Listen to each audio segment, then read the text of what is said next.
Guys bloody Mary challenge করার জন্য part 2 নিয়ে তোমাদের সাথে চলে এসেছি। তো বন্ধুরা, এখানে টর্চ লাইট কেন নিয়েছি, বাই চান্স যদি কারেন্ট কোনো লস টস হয়ে যায় তখন আমি টর্চ লাইটটাকে নিয়ে না দেখতে পারবো। তো বন্ধুরা, এখানে কেউ নেই, জাস্ট দেখো, ঠিক আছে? এখানে কেউ নেই, আমি লাইটটা অফ করতে পারবো না, যে তোমার পায়ের এখানটা করে পুরো ফোসকা পড়ে গিয়েছে, কারণ আমি গরম জলে পুড়ে গেছিলাম। তো একটুখানি ওষুধ খেটে বড়ি খেয়ে একটুখানি সুস্থ আছি, চাঙ্গা আছি। তাও একটু তোমাদের নিচে টেচে দেখা যাচ্ছে ওই জায়গাটা করে খোসা সব পড়ে গিয়েছে। তো চলো ব্লাডি মেরি চ্যালেঞ্জটা করা যাক। লাইট না অফ করলেও হবে, আমি এই কম্বলের তলায় করব, দেখা যাক। চলো তো ভাই, কম্বলের তলায় আমি ঢুকে গিয়েছি, এখানে লাইটটা সেট করে দেবো।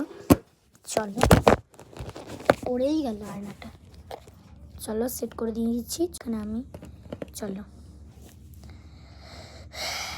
Bloody Mary are you here? Bloody Mary are you here? 3 বার বলতে হবে। Bloody Mary are you here? তুমি কি এখানে আছো? থাকলে আমাকে দেখা দাও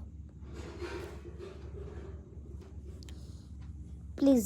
Bloody Mary are you here? তুমি কি এখানে আছো? থাকলে দেখা দাও। Bloody Mary are you here? তুমি কি এখানে আছো? থাকলে দেখা দাও। কে কে?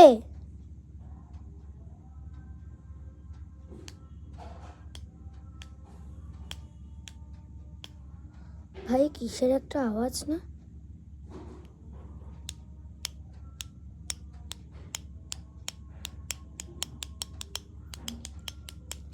কে?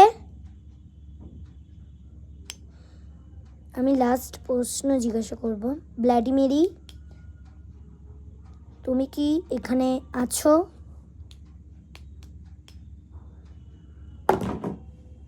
ভাই কি একটা পড়লো, মা কালী দিব্যি বলছি ভাই। ভাই এখানে কি একটা পড়লো, মা কালী দিব্যি। আমি এই ব্লগ ক্যান্সেল করতে চাই। চলো আমি আরেকবার ব্লাডি মেরির কাছে জিজ্ঞাসা করে নিই। ব্লাডি মেরি আমি কি এই চ্যালেঞ্জটা খতম করতে পারি?